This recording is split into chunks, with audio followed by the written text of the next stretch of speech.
Since I've grown up watching as games have evolved from simple squares moving around a screen through today, I'll absolutely admit that I've tended to have a soft spot for many of the retro-oriented games that have been in vogue in this generation.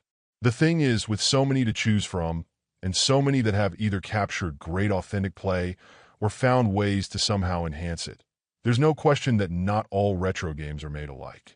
In the case of Baron of Blood, it feels like it lands somewhere in the middle, offering up some modern elements and variety, but perhaps eschewing too closely to some older mechanics and design at times.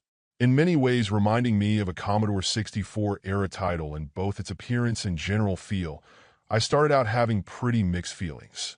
This isn't a game with much nuance overall, so no matter what character you're controlling or what weapon they're using, it tends to feel like the simplest version of using that weapon.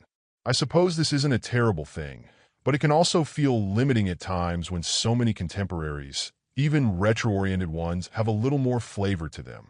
Your general movement and abilities are also stuck in this more simplistic style, so trying to creatively jump around is your primary means of evasion most of the time. This is workable, but not necessarily great.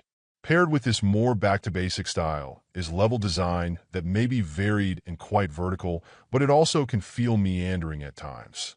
A real problem is the implementation of transitions with regards to the overall map, since the screen remains statically in place, not keeping your character centered. Most of the time this shift is relatively smooth, but there are spots, especially when shifting vertically, where the placements are less than ideal and can be aggravating.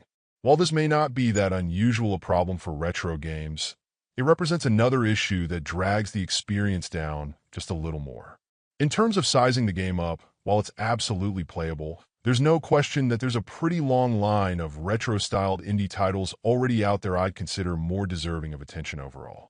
Overall, my final score for the game ended up being a 6.4.